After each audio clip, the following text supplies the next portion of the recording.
I'm not going to do it. I'm not going to lie to myself. I'm not going to lie to my child. I have a professional and ethical responsibility to speak up for vulnerable populations, which are children. Also, it sets a cultural precedent that is so Orwellian. Yeah, exactly. I'm not going there. I'm not going to do it. I'm not going to obey.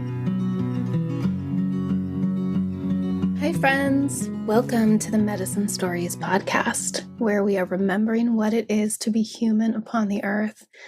I love that tagline so much ever since it first dropped into my brain because it really encompasses the wide variety of topics that catch my interest and the golden threads that I follow that end up getting discussed on this show. And thank you so much for being here with me through what can feel like really meandering lists of topics, but really all come down to remembering what it is to be human upon the earth. I'm Amber Magnolia Hill, and today I'm sharing my interview with Teva Johnstone. I will go ahead and I'm going to read her whole bio because it's all important. Teva Johnstone is a licensed clinical social worker, therapist, parent educator, and consultant. She specializes in autism parent training with a main focus of her work helping parents of gender questioning youth. Teva approaches her work from a developmental biopsychosocial lens that centers family connection.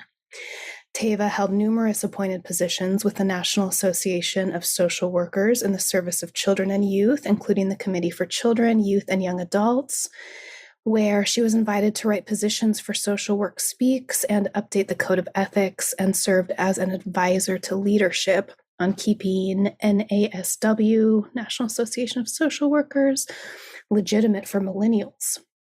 Teva is a proud unschooling mom who offers a workshop for parents interested in modern homeschool and unschool. She is passionate about raising spirited and creative kids with a healthy sense of self and believes out of classroom learning can be a wonderful way to do that. Teva was born and raised in a progressive, interracial, mixed-class Southern California family. She is a lover of free speech and personal liberty. Teva is registered independent and politically homeless after being a lefty all her life.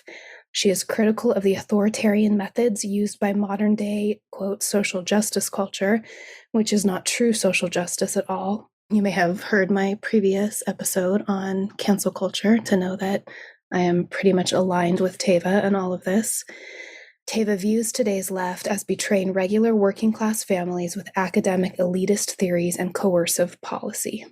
Teva has been a guest speaker on numerous autism and neurodiversity panels for professionals and parents.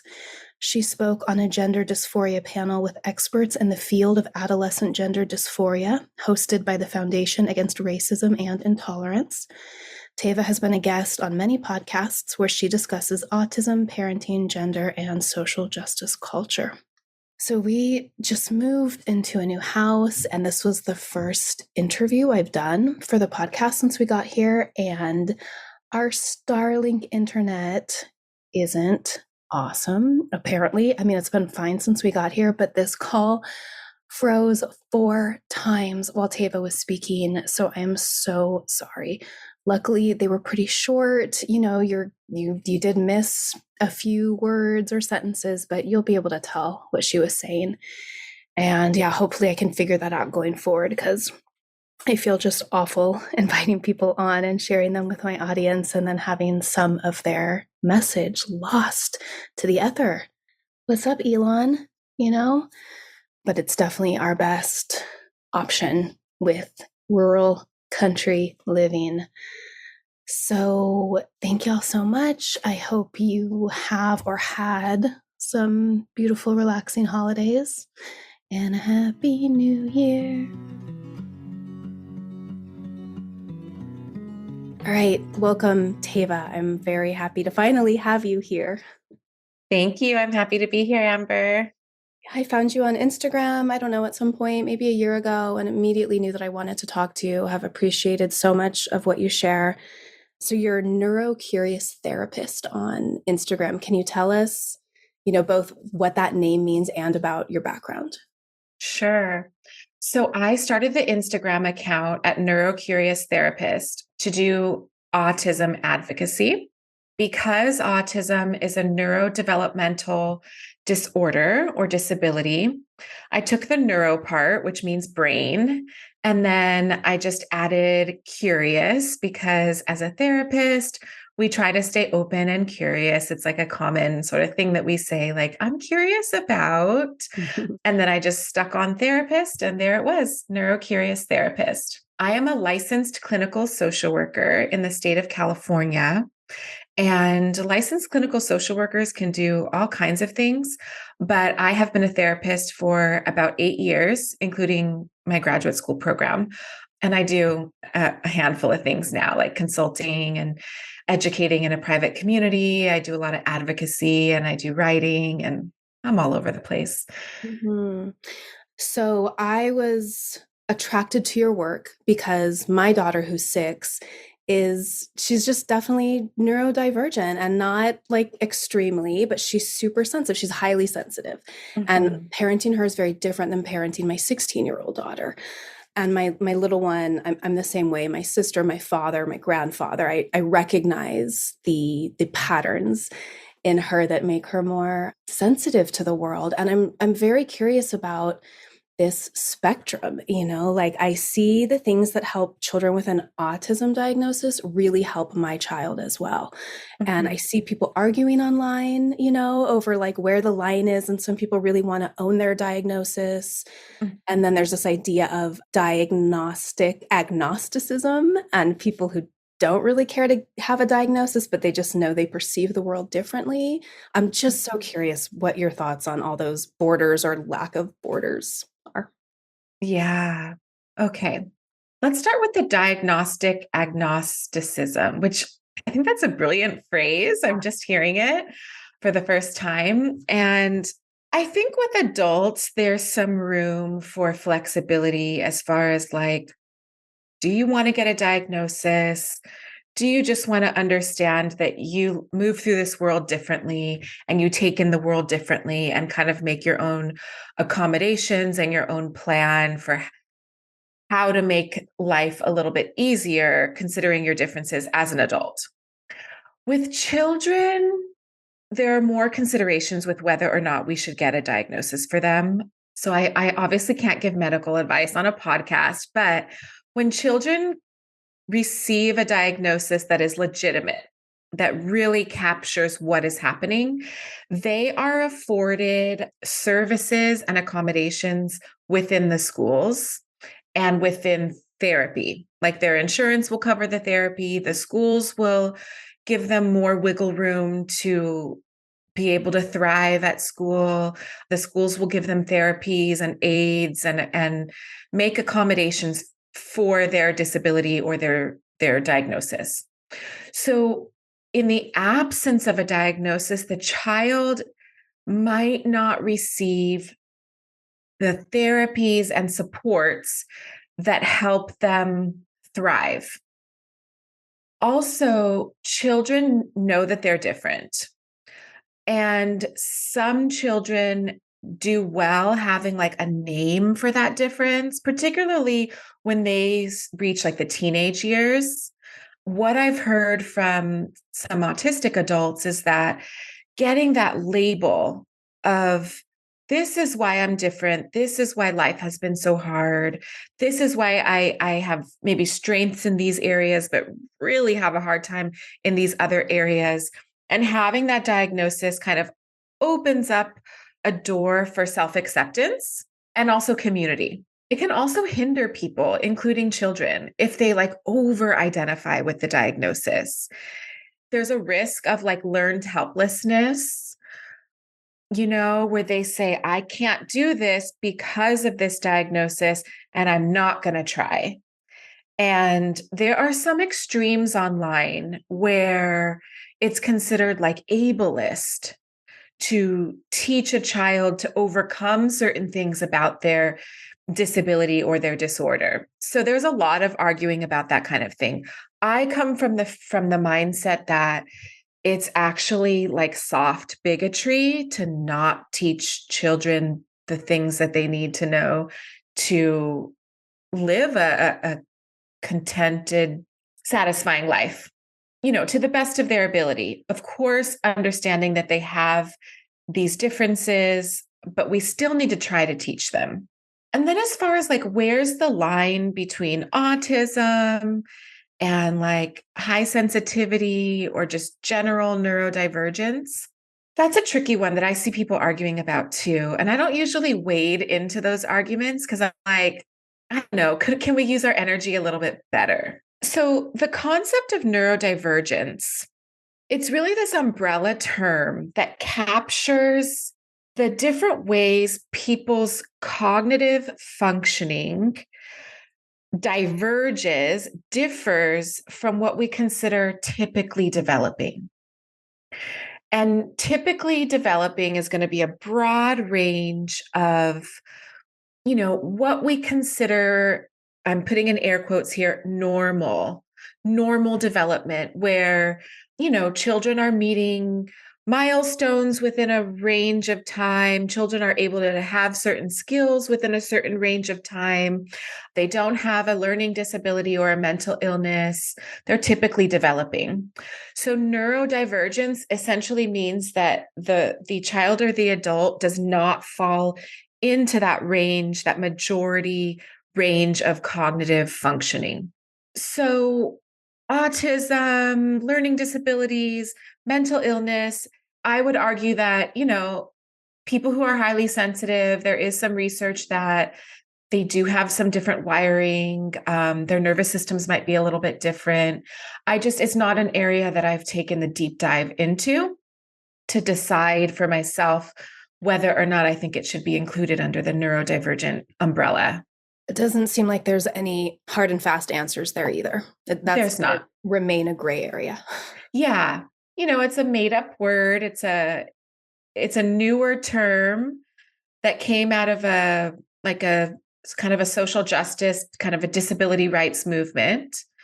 And there are not hard and fast definitions for these kinds of socially constructed ideas. Mm-hmm. Yeah, you're very much working in an area there's a lot of socially constructed ideas, but there's also biological reality underpinning everything. So it's true. It's true. Okay, so one thing you have really helped me with my daughter is tools, and you have like your Amazon list of tools that help neurodivergent kids, and like you have that the flying turtle, this little thing that kids sit on. I do remember these from when I was younger, and they have handlebars, and you just move the handlebars left and right, and it goes forward. And I saw you had posted about it, but we lived in a very small house. She wouldn't have gone anywhere on that thing. But when we moved into this house, I bought it right away so that she had it on day one. And she loves that thing, and it helps her so much. This idea of rhythm and like the back and forth has been totally revolutionary for us. Another story, we had gone to visit my grandma who just turned 101, but she was 100. Oh my goodness. Yeah. That's lovely. That's amazing. It is amazing. And my 6-year-old was just like having a meltdown, and there was soup to eat, and I knew she just needed to eat the soup, but she didn't want to eat the soup, And so I had just read you talking about this. And so I took her into my grandma's room. I laid her on her back on the bed, and I held her feet, her ankles in my hand, and rocked her legs back and forth. I remember doing this in a yoga class when I was like 20 with a partner, and I remember how good it felt. And I did that, and I just started singing Row, Row, Row Your Boat, and we ended up doing it for like 15 minutes, which was tiring. But that's how long it took her to shift her state. And, she slowly started smiling and then laughing and then singing along with me. And then she was like, okay, I'm hungry. Let's go eat soup. And I have used that Row, Row, Row Your Boat, legs rocking a dozen times since then, and it's been so helpful. So thank you for that. Oh, that's awesome. I love hearing these stories. Thank you for sharing. I'm so glad it worked. Yeah, thank you so much. Yeah. So do you see, like, what other, we can go deeper into rhythm, but what else do you see being super helpful for parents to do for their neurodivergent kids when they're sort of spinning out? Mm-hmm. What you did with your daughter was you co-regulated her. with the use of movement and rhythmic sound in the song, and also your presence, your energy as her loving mother, who I'm sure she has a great attachment with. So all these things you use to co-regulate her. And that's what I usually recommend for parents, is to really learn how to do that, because it's not as easy as it sounds. You have to really you're really digging deep sometimes, and you're really putting in a significant amount of your energy in a very intentional way. And you're needing to be really attuned with your child to kind of bring them back down from that dysregulated state. Or sometimes we need to upregulate them as well, but that's kind of a different conversation. But so I recommend parents really learning what tends to work for their child to bring them back to a state of equilibrium. And for neurodivergent kids who might be autistic or spirited, highly sensitive, if I'm going to put that under the umbrella, they tend to need a lot of movement. And I'm reluctant to say all kids, but most kids really respond to rhythmic movements. Even kids with like developmental trauma, because it's one of the most basic things that a mother does with her child from the time the child's in the womb. That child is being rocked and soothed with the mom's rhythm when the mom moves and speaks. And so it's just really tapping into that innate mother-child dyad. And it's using movement and our relationship, our safe and trusting relationship, to bring them to that state of being able to learn or eat or concentrate or focus. Yeah. Yeah, what I think about all the time is giving her these tools now before she's an adult and she's out on her own and she has no idea how to regulate. Yeah. These tools are so important because they help our children learn to tolerate difficult situations, and not in a way where you're accepting abuse. Some people go to that extreme and they automatically think that, like, if you teach coping skills, you're teaching kids to accept maltreatment. And that is not what I'm talking about at all. Mhm. But you're teaching kids to push through difficult situations, and this will help them achieve their goals.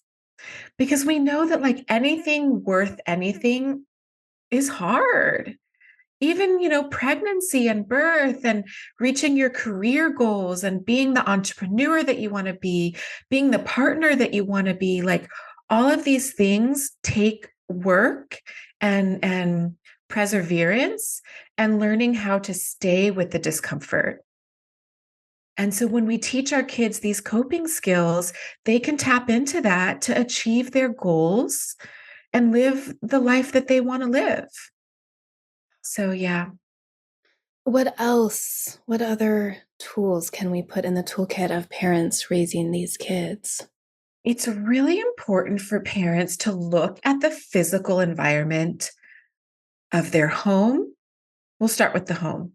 For these kids who are neurodivergent, I work with a lot of families impacted by autism with autistic children. So there is a common thread of sensory processing differences, also known as sensory processing disorder, where these children are quite thrown off, to use plain language.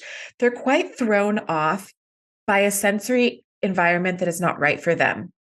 So there might be a ton of, like, visual clutter that's kind of agitating to their visual processing system. There might be a lack of sensory input, meaning that the kids need something more. So they need something squishy, something tactile. They need slime. They need something to jump on for that input.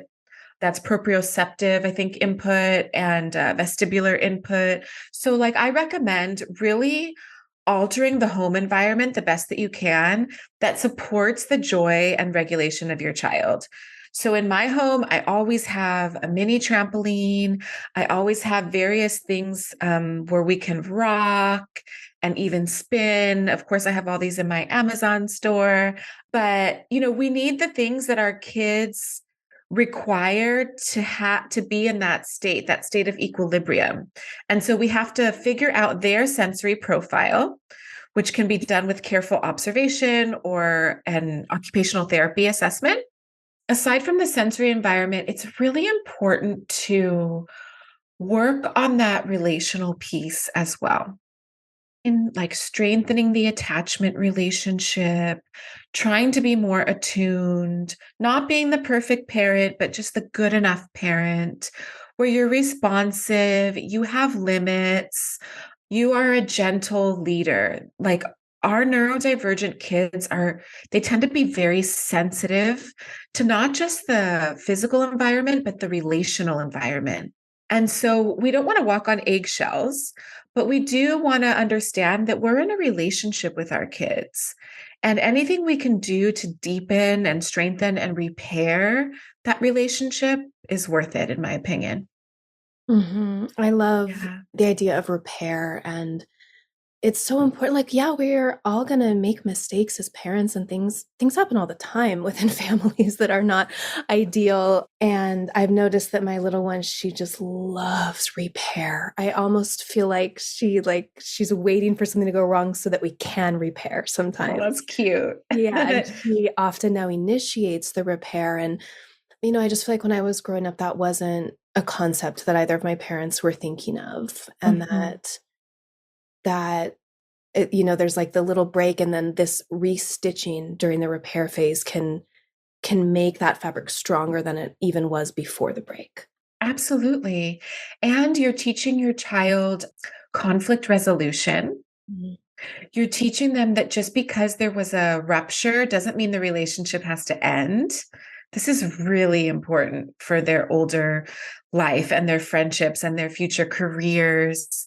It gives our children a sense of relational resilience because we've modeled it for them and we've practiced it with them over and over again. And so they will then take this into their friendships. They will take this into their romantic partnerships, and they will take it into their employment relationships. And all of these things make for a meaningful, fulfilled life. And Yeah, so it's a gift. It's quite a gift you're giving when you do that. absolutely. I think probably most of us know at least one adult who thinks that the minute there's a problem in a relationship, it's done, Yes. and lives their life accordingly and has like a trail of broken relationships behind them. Yes, yes, yes. Broken relationships, jobs that weren't horrible. They could have been repaired, but they left the job. So there's a lot of like hopping around of relationships and career. It's hard to find a career that they want to stay in because it's like the first sign of something's not perfect, and then it's like they run. Yeah. So yeah. Yeah. My daughter, so I want to talk about school and unschooling and homeschooling as well.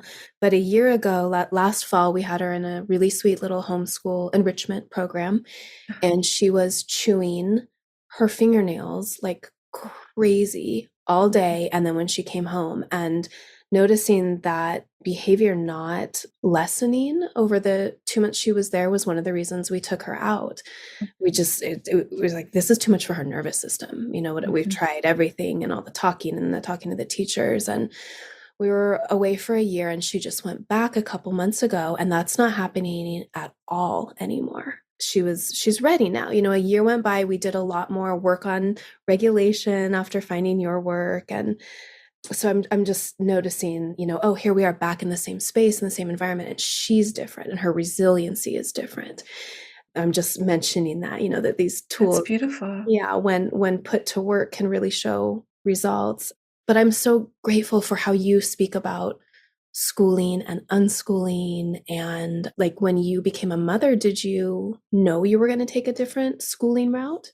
I did.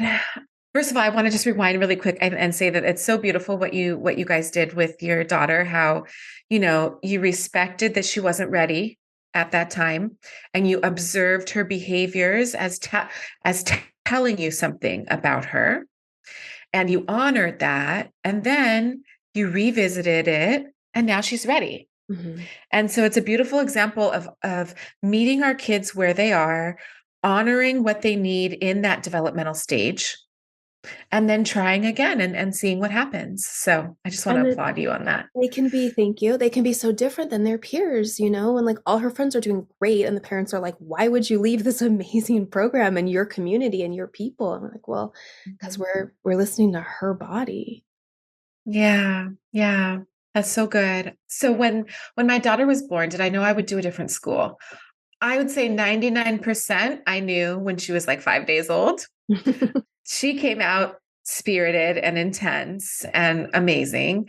And literally at 5 days old, at our pediatrician's visit, her gross motor skill level was like so advanced. The pediatrician was like, oh, she's going to be an early walker just by the way she was moving her legs and stuff. So basically, I'm sharing that just to say that she's always been like a mover and a shaker, and she's incredibly active. And once I saw how active she was, and of course, how just bright and lovely her spirit was, I knew that I wouldn't send her to typical school. I knew it. And thankfully her dad knew it too. Mhm. The thought of putting her into a traditional, public school classroom where they're sitting for like 6 hours a day with very short breaks, and they're being like adult micromanaged all day. I speak kind of blunt. So this isn't an attack on teachers. I understand that teachers are working within a very limited amount of like teacher freedom. Teachers are very much like their hands are tied in many ways. So sometimes when I talk about school and homeschool and public school, teachers can feel really attacked. And I just want to name that like this is not about teachers.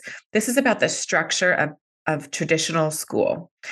And I couldn't bear the thought of having her micromanaged all day long by adults, being asked to sit all day long, not being able to learn in a way that we know is developmentally appropriate for children, which is play and socializing and movement. So that's when I knew that that would not be our path. Yeah. What do her days look like, or how does that work? We did start off at a play-based preschool when she was like 2.5, because I had to go to work part-time to get my clinical hours to be a therapist. And that was beautiful. It was an outdoor program, half day, child-led, no academics. They were caring for chickens and bunnies and just literally playing all day long, jumping in the mud, being kids. So that's one program that we started with, and it was such a beautiful introduction to early education that I knew I wanted to keep that going. They set the bar so high. I was like, can't you guys just open an elementary school? Like, we'll stay here forever. But they're like, no, sorry. So once preschool was over and she was 5 and we were thinking about kindergarten, we decided to go the homeschool unschool route. And essentially, what that looks like for us is we are part of several. I mean, it's evolved throughout the years. We're on year 3 right now, but we are involved in several like educational opportunities, if you will, that are child-led, use like an unschooling philosophy, self-directed education. And we do that like out in nature and with other people. So school for us does not look like sitting at the dining table, busting out these worksheets and following like a strict curriculum. I know it can for some, but it doesn't look like that for us. Yeah. I've had Akila Richards on the podcast, I think episode 75, talking about unschooling, and I love the phrase school wounds that she brought to Mm, my attention. And yeah. I think about what happens, I think, to all children pretty much in compulsory schooling, but especially to these neurodivergent kids, like how harmful that is for them, as you were saying, to be made to sit still all day and just conform. I mean, when I go back to my elementary school experiences, it's like small trauma after small trauma, and the way my Yeah. teachers and my peers were treating me, and my sensitive little soul was like, what? Where am I? Yeah. Same. I have those school wounds. I'm very aware I have those school wounds, and I wanted to give my daughter more. I mean, that's the basic parenting principle is like you try to give your kids better than what you had. Oftentimes, if we were raised with parents who worked all the time and who were never around, like we might try to be around more. If we went to like an awful, toxic school environment, we're going to pay a little closer attention to the school that we enroll our child in. So, those wounds, I think that it's important to pay attention to them and then break the cycle, you know? And it's so true. It's like, I think that it applies to all children, but some children are more adaptable than others. They just have a stronger, I'm trying not to use the word wiring again, but constitution. Mm-hmm. There's these theories of like the orchid child and the dandelion child. I don't know if you're familiar. But the dandelion child is literally like a dandelion. They can thrive like in any environment. It does not have to be tailored to them. They Mm-hmm. just sprout, they're there, they're good, right?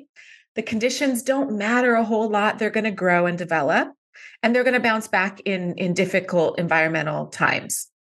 The orchid child is like an orchid. The environment needs to kind of be just right for them. And it's not coddling, it's thrive, it's helping them live. I don't know about you, but I cannot keep an orchid alive for longer than a couple days. Insight to be able to adjust the environment to be right for them. I believe that we should, because this supports their mental health and this supports them building up that strength of resilience. Because if we kill that orchid before it can even go out into the world, what have we done? There's no chance. Another beautiful thing about the orchid child is that when we create the environment that is right for them, I mean, they just bloom and they are so beautiful and magical. And they really do have a special gift. Many of these highly sensitive and spirited and neurodivergent kids, they have particular strengths that are not seen as much, I would argue, in the typically developing world. Many of them are gifted. And I don't necessarily mean academic gifted. I mean artistic and visual spatial understanding. So I knew that I was not going to put my orchid into that crazy storm. Yeah. Yeah. I like the way Dr. Elaine Aron puts it in her book on the highly sensitive person. Mhm. She talks about, our like ancestral peoples, like tribal peoples around the campfire, and how, in her reckoning of it, about 20% of people are highly sensitive. And so we can, put that wherever we want to on the neurodivergent spectrum. Mm. And that it's often inherited or, part of your ancestral field. And that so that, then the 80% are like the doers, and they're out and they're hunting, and maybe they're gathering and they're like putting up the structures. But then there's the 20% who are like going to be attuned to, oh, the air just changed, a storm is coming. I heard something in the woods. Is there an enemy tribe nearby? Yeah. And I love thinking about, and that they would be like the shamans and the people mediating in the different realms, and knowing what the body needs when someone is wounded or sick. So Yeah. I love that sort of ancestral framing of these different ways that the brains work, and how people would then fit into their societies and the gifts that they could bring. Absolutely. Absolutely. We all have a role to play. And the highly sensitive or neurodivergent child, they might be like more observant as well. And that's a huge gift. I don't mean to romanticize the very real struggles that come with, like, say, schooling. And it's like ADHD people have a different way of thinking and processing information and learning. And that really is a gift because they're very novel And so while everyone else is trying to figure out this problem and just can't think outside of the box, the ADHD person is going to be able to think outside of the box. And we need that. We need innovation. Yeah. Okay, I want to talk about what we kind of touched on earlier is all this big gray area, and then the way that culture is currently framing something that's going to change tomorrow, and what is and is not acceptable to talk about or have a certain opinion on, and how that interplays with biological reality. So you are already grounded in this through your work with neurodivergent children. And I want to sneak in a quick story here, which is that talking about like the ableism. So this is where like the current cultural whatever zeitgeist is like messing with things. I saw a woman post a reel on Instagram a few days ago about something that had helped her autistic son start speaking when he had been nonverbal for years. And she ended up taking the reel down because she got so attacked by people claiming that she's being ableist. And she's like, no, trust me, I'm his mother. He is happier. Our lives are better. He can communicate now. Like, so that's terrifying to me to see so many folks online try to create a culture where we can't speak honestly and try to address things that might be problematic. So I really appreciated watching you over the last year speak more about what you're seeing as harm to children being done by the modern reigning gender ideology. And that you feel, I've seen you say that you have, almost a moral duty to speak out because you are a licensed therapist. You have credentials. Yes. Yes. So what do you see as being harmful, especially for neurodivergent kids, about the extremely rigid way we're told we're allowed to talk about gender dysmorphia, body dysmorphia, etc.? Mm-hmm. I think that neurodivergent, particularly autistic and ADHD kids, are really at risk with some of the gender ideologies that are popular right now because they frame the understanding of being a man or a woman or a boy or a girl outside of biological truth, material reality. And I just think it's dangerous for children to not have a grasp of the material world and to be taught these ideas that promote disassociation from the body. Mm-hmm. And in my field, we have long understood disassociation of mind and body as a negative, undesirable symptom, usually of trauma, that we try to remedy.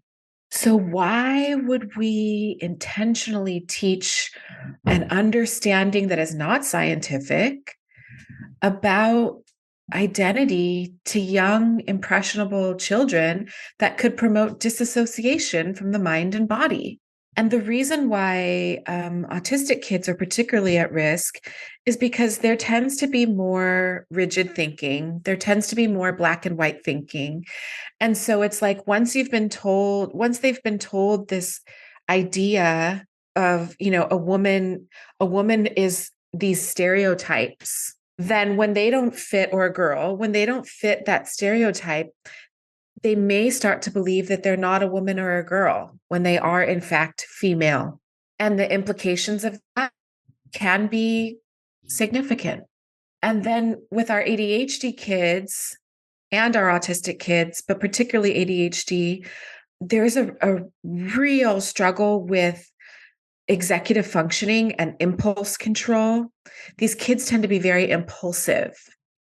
And then when you add the tendency to hyperfixate from autism and the tendency to spend a lot of time online, the pathway towards thinking that they are a different gender, becoming confused, not knowing, that their sexed body really does mean something. it just can lead them on a pathway of medicalization and disassociation from who they are. A lot of confusion. Yeah, disassociation is such a powerful way to frame it. And, I've seen people say, and I think you posted something similar too, like if a child, a teenager comes to an adult, to a therapist, body dysmorphic, anorexic or bulimic, we don't say, yeah, I mean, you are kind of fat. Like, you should You probably know, keep throwing up or starving yourself. Like, let's affirm this body dysmorphia for you. But for some yeah, reason with gender, we go immediately into the affirmation path yeah, instead of just treating the dysmorphia or the questions or the mental health issues. I mean, I've been paying very close attention to detransitioners' stories, and they're yeah. always like, why didn't they look at the bigger mental health problems I was having? Why did they just immediately write me the prescription or sign me up for the surgery? I know. When therapists do that, it requires us to really abandon everything that we've been taught about kids and mental health and the social environment and the family environment and trauma and neurodevelopmental disorders. It requires us to really check our brain at the door. Yes, That's how I view it.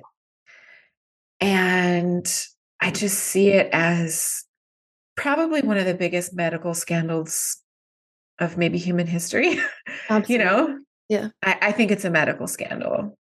Yes. I mean, I don't see any other outcome than future generations go, oh my God, what were Yeah, they thinking? yeah, yeah. And what I think to be so dark, so depraved, is that they want to introduce this to the kids at age 5. Mhm. I mean, in Portland and California, like this is the norm Yeah. in many districts. And it's like, so people will make an argument and they'll say, we're just trying to make the gender dysphoric or the trans kids feel welcome and safe. And I'm not buying that. I'm not buying it because we know how to teach kids to be kind to one another.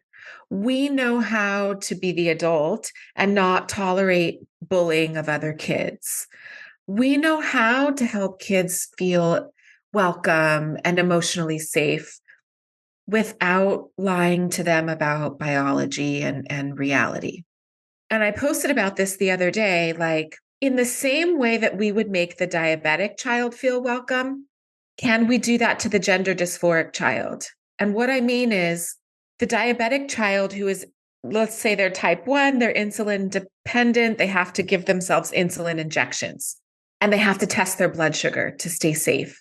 When we make that diabetic child feel welcome in the classroom and watch them check their blood sugar and give themselves the insulin injection, we don't ask the other 29 kids to check their blood sugar. We're not passing out insulin needles to the other kids. So, if there is truly a gender dysphoric or trans identified child in the classroom, can we put our thinking caps on and figure out how to make that child feel welcome and safe without teaching all the other kids about this child's clinical issue in a way that implicates all the other kids? Yes. And you've pointed out that, there's many trans people who don't want that, don't want to be asked their pronouns when they're in a new group. Like they just want to actually be seen as a man or a woman, a boy or a girl, and not like have the whole game played and so much attention brought to it. Yeah. But Yeah. I don't I know was if going you're, to kind of switch back like to this being taught at such a young age. So, I think like a lot of people, traditionally liberal people, 10, 20 years ago, I was like, yes, affirm these kids. We love them. We need to make them feel included and loved. And it's been a slow, bit by like layer by layer, the onion has come unpeeled for me over the last couple years with gender stuff, and it's endless. I mean, every day I see something, I'm like, oh my gosh, I hadn't thought of that aspect of it. But one that was extremely powerful for me is this piece around not teaching my child to deny truth, to deny biological reality, and to deny her own intuition. Like kids know from babyhood who is male and who is female. And Mhm. so, and especially if you have a daughter, and it's okay. So if a man dressed as a woman comes into our space when she's little and she's like, Mommy, that's a man. I'm like, no, honey, that's a woman. I am teaching her to shut down a very important intuition in her body that tells her what sex a person is, which at some point in her life, tragically, is probably going to be a very important preservative safety issue for her to Mhm. know, can I trust this person or not? So if we're Yeah. telling little girls, and of course boys too, like, oh, this person is female, when they know that person's male, we're teaching them not to trust their own alarm bells, possibly in a future situation. Yeah. Yeah. It's a weird form of gaslighting. Mm-hmm. And it's like a mind control, and it's so dishonest. And not only so everything that you just said, I agree with. And also, you're also rupturing your daughter's trust. I would argue that a parent who does that is rupturing their child's trust as well, because the parent is just straight lying to their face. Yes. And it is so confusing for a child because they look to us for guidance, their intuition, their interoceptive perception of reality, their ability to sense who's male, who's female, which we've had like evolutionarily ingrained in us because we need to know who the opposite sex is for mating purposes and safety purposes. So we're asking the kids to shut this off, and we are someone who they love and trust and look to for guidance, and we're giving them this really distorted message. Yeah, so we're I shutting think, down their bodily knowing, we're shutting down their trust in us as parents, and we're laying a framework for them to accept any blatant lie in the future as well. yeah, yeah. And we're telling them that speaking truth is not allowed. Hmm. We're telling them that as well. Speaking truth is not allowed. That if speaking truth, just naming an objective fact, that person is a man, that person is a woman, we're raising them to be like people pleasers, like always walking on eggshells for other people's feelings, always self-censoring, like really shoving down their understanding of reality, so much so that they lose touch with reality. Yeah. This is what happens in domestic violence relationships. When you have been gaslighted so many times by your partner, the outcome, the result is that you no longer have a grasp of truth, of reality. You don't know if you can trust yourself anymore, if you can trust your perception of the world. And that is tragic. And we should not be teaching that to children. No, it's terrifying on an individual level for these kids' well-being and a collective level. Like this opens the door for, the bad people, whoever they may be.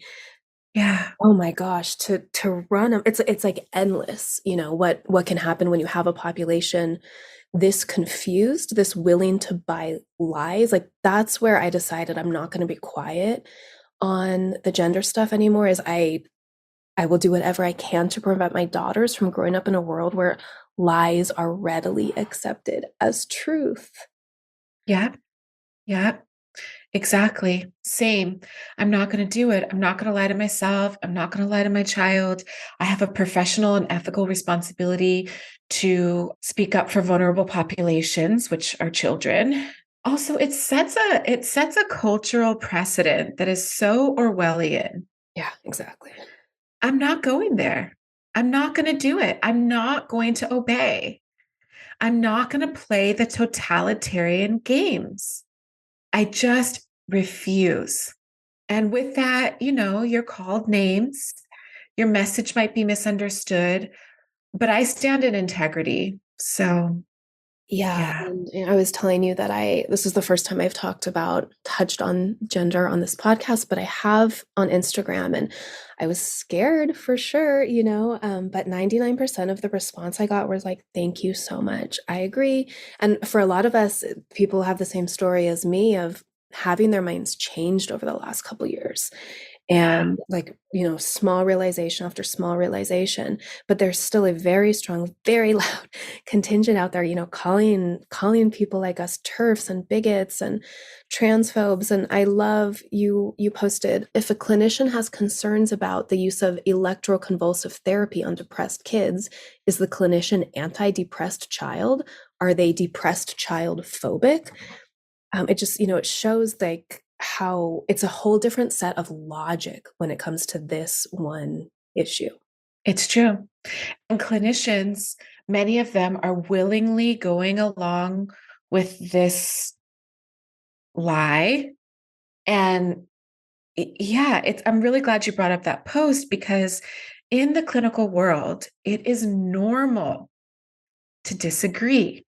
It is normal to say, I would take a different clinical approach for that. It is normal for clinicians and researchers to go at it in their journal articles, refuting each other, saying, that approach is not effective.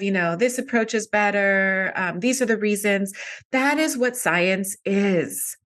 That is what research is you're allowed to speak about your reservations, and you're allowed to talk about the actual evidence and lack thereof.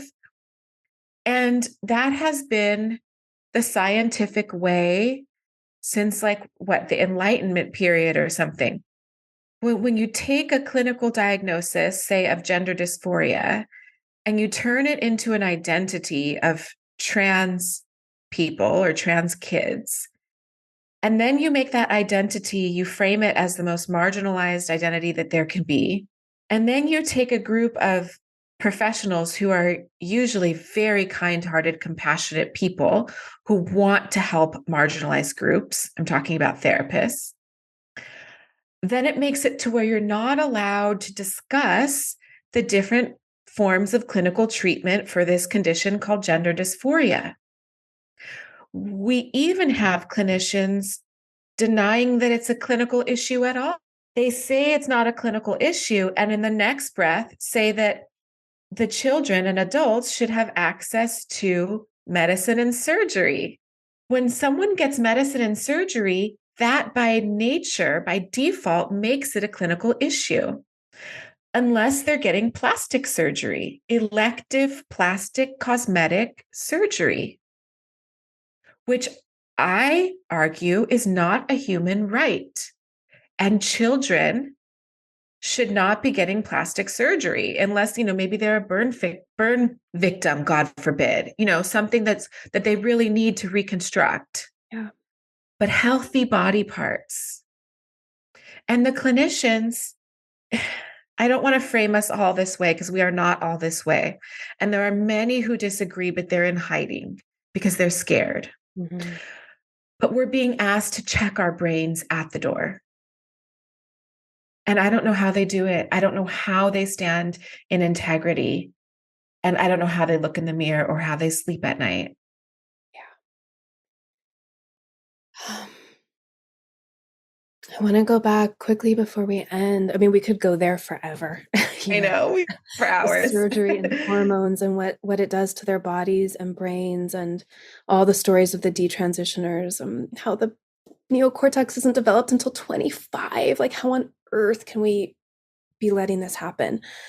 In the school settings, the pronoun games, and then also the whose ancestors were more oppressive and whose ancestors were more oppressed. I've seen you write about this too. Like you have a post that, I mean, absolutely no disrespect, but introducing oneself as a white settler is unnecessary and scary. Like, what do you see? What do you see happening in little kids' brains there when that's being normalized in schools? I'm going to be generous here. I see it as a misguided attempt to promote compassion and empathy and, democratic values of equality and fairness, if I'm being generous. And I would say that it's so misguided. I think that it teaches children to put themselves into boxes. I think that it teaches children that there's always a good guy and a bad guy based on skin color and other factors. I think that it teaches self-hatred. And I'm not talking about just for kids of color or white kids. I think it teaches self-hatred for both, for all kids. The kids who are framed as perpetually oppressed, I think it teaches self-hatred to them. I think it teaches learned helplessness as well. I just think that it's so wrong. Like I have family in the public school system, little nephews of color, and I just cannot even imagine them being taught that they are perpetually oppressed. They're not oppressed at all, actually, because we're not poor. People who are truly oppressed are in poverty of all colors, all races. But to teach kids to put themselves in boxes based on race, and to have this weird sense of like guilt and responsibility for something that maybe your ancestors did or did not do, I just think it's a really perverse way to educate kids and teach them to be compassionate and fair and kind. Yeah, we could just teach them to be compassionate and fair and kind. I know. That's what we could do. And we could teach accurate history in a developmentally appropriate way. Yes. We could instill hope for the future of things, improving for groups who need their lives improved, for vulnerable groups. And the groups who are truly vulnerable, we can empower them with skills to make their lives better going forward. Yes. Yeah. It's not rocket science. No, it's not. And it's bizarre having these, again, very rigid beliefs like shoved down our throats and being told that this is the only way to be a moral person. If you don't believe in these exact sets of precepts, then you are hateful, immoral, bigoted, you don't care. It all comes down to like, who cares the most? Yeah. Yeah. And those black and white views of people that you just listed, it's very, and I don't mean to insult toddlers by any means, but it's like being stuck in a toddler stage of development. Yeah, it is. Yeah. And I expect more from adults. Right. I expect more from teachers and therapists.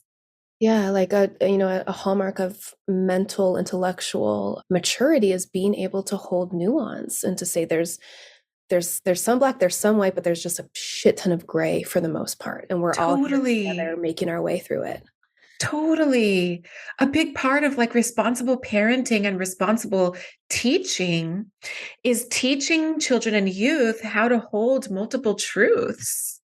Yes. And I see these exercises that happen in classrooms about privilege as really dishonoring that principle of holding multiple truths. And I see it as regressive. And teaching kids to be like really fragile and disempowered. And last thing I'll say about this, sorry, I get hype on this topic. It also takes resources from areas that could be used to actually help children who truly need the help. So, for example, we know that the Black illiteracy rate is so high in the US. So rather than teaching Black children that they are perpetually oppressed and that white people are privileged and essentially have power over them, like forever, why not use the resources that you spent to purchase that curriculum or to pay that teacher or to pay that consultant who brought in this program? Why not use those resources to teach the kids to read? If we're talking about older youth, why not use those resources to get the kids involved in some kind of vocational program? So if they're not college bound, they are bound on the path of becoming like a contractor or something. These are high paying jobs. And what are we doing? We're teaching them that they are perpetually oppressed. Los Angeles Unified School District has this program called Queer All Year. Literally every month of the year, millions of dollars on consultants and curriculum to teach kids about being queer in a district that has like 85% illiteracy rate for Black and Brown kids. It is criminal. It's criminal. Wow. Yeah. And just the sexualization, like, why are we talking about these highly sexual things to children? That's insane. I know, I know. And also, like, what about letting these youth figure out a few things for themselves? Mhm. Like, I'll speak for myself and I'll stay appropriate, but I didn't need a teacher to teach me about some of the things that I would go on to learn as an adult. And Uh-huh. like part of the joy is like discovering some of those things with your partner, Right. right? Right. Like I support the teaching of basic safe sex and science-based, biological-based reproduction and things like that. Mhm. I support that. I also support kids learning about, building up their character. So maybe they don't feel the need to be sexually active so young. But aside from that basic learning, all this stuff about like kinky sex and queer sex, not only is it insulting to queer people to say that like queer people can't just have regular boring sex, Yeah. their sex has to be so wild and kinky. It's like, what? Do you realize how stereotypical, like bigoted that is? Mhm. Another You know, regressive stereotype. Mhm. so regressive. And it's like, how about we let the youth learn a few things with their consensual, respectful partner when they're a young adult? Yeah. Yeah, and I mean it's all tied into kind of like the oppressed Olympics, like who is the most oppressed, that now teenagers especially, it is super uncool to be straight or quote cis. And so they're claiming identities that, in time for many, if not most of them, they'll be like that wasn't really me. I saw this thing that was happening in schools is like take the sticker that defines your sexuality. It's like these are freaking elementary school kids, first of Oh all. my God. But and it's like there's like 20 different kinds of sexualities and gender identities, and all the stickers are cool and rainbow in shapes. And then the straight and the cis were literally blank white. Oh my God. I've seen the flag. I think there's like a Yeah. cis flag and Mhm. it's like gray, like muted colors. Like Mhm. it's so boring. Yeah. Like everyone knows that the child is not going to choose that. Right. It's Exactly. like, yeah. And I think to myself, like, why are you so obsessed with who the kids are attracted to? Yeah. No, Why are you so obsessed with who the kids want to sleep with? Like, totally. can you just like, can you just stop? Yeah. Like the hyper focus on sexuality and sexual orientation, it's it's just perverse to me. And I'm not a prude person, Totally. you know? Yeah, at any point in history, this would have been considered so wrong, so deviant, so morally not okay. But since it's been like ushered in under the gender acceptance umbrella, we're going forward with it. And it's not okay. And it's also, I mean, this gets into identity politics in general, which is a huge conversation, but you're not who you're sexually attracted to. You're not how Right. your gender identity, like who you are is so much deeper and more beautiful and complex than that. Yeah. It's teaching a really shallow understanding of identity. Really, really shallow. And we know that our kids are in a mental health crisis in the US. Mhm. And I get really curious about how this has potentially contributed to that crisis. Yes. I see kids as having an emptiness, and they're grasping onto these identities because they're empty inside. Yeah. You don't get a mental health crisis when kids are doing well, when they're fulfilled. Yeah. Yeah. And it's many overlapping things, including Yeah. the pandemic. But you're right, this is a major piece of it. Yeah. Okay. Thank you. Thank you so much. Courage begets courage, and seeing you be courageous about this topic has inspired me to be. And you do it on Instagram, which is, you also have your Substack, which we'll talk about, but there's not a whole lot of room for the nuanced conversations on Instagram. And I'm so appreciative of the podcast format for allowing conversations to explore all the gray area. So thank you for talking to me. And your Substack Wrong Think is incredible. You're writing like a few times a week. You're really on fire. I am now because I'm on a break from Instagram. So I have to channel that energy somewhere. Yeah. Yeah, thank you so much. I mean, I'm so glad to talk with you, and I'm so appreciative of you having me on and creating the space for us to have these conversations, because I think that, well, I like to hope that when people actually hear us talk, rather than just seeing words on a bright pink graphic, that they can hear that we're coming from a really solid place with our concerns and not coming from a place of hatred at all. But yeah, my Substack, I'm writing more. It's a little weird because it's like every time I write, it gets emailed to people. And I'm like, can I like not email everybody every time I write? Because I'm not really wanting to do that.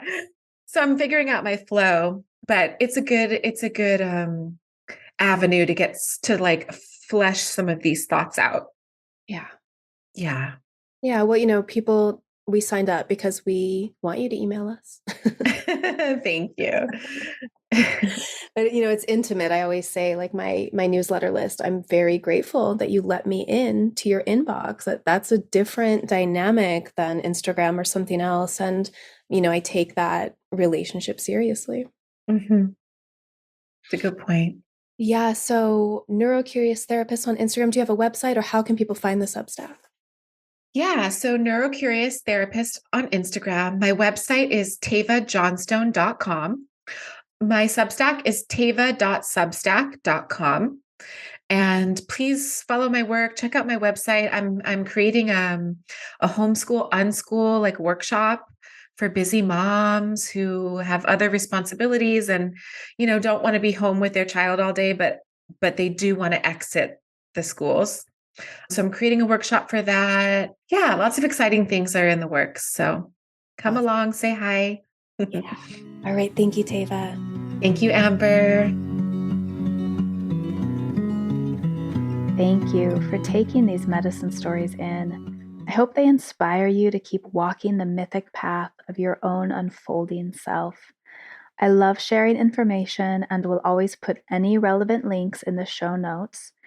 You can find past episodes, my blog, and our handmade herbal medicines at mythicmedicine.love.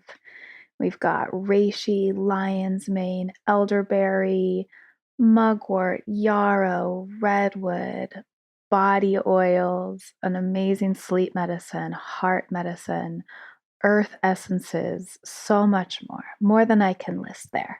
mythicmedicine.love.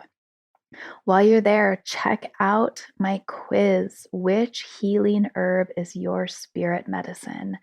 It's fun and lighthearted, but the results are really in depth and designed to bring you into closer alignment with both the medicine that you're in need of and the medicine that you already carry and can bring to others. If you love the show, please consider supporting it at patreon.com/medicine stories. It is so worth your while. There are dozens and dozens of killer rewards there, and I've been told by many folks that it's the best Patreon out there.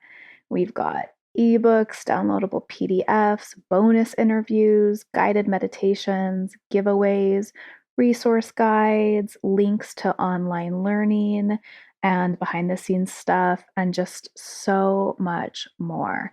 The best of it is available at the $2 a month level. Thank you. And please subscribe on whichever app you use. Just click that little subscribe button and review on iTunes. It's so helpful. And if you do that, you just may be featured in a listener spotlight in the future. The music that opens the show is by Marie Sue. That's MarieeSious from her beautiful song, Wild Eyes. Thank you, Marie. And thanks to you all. I look forward to next time.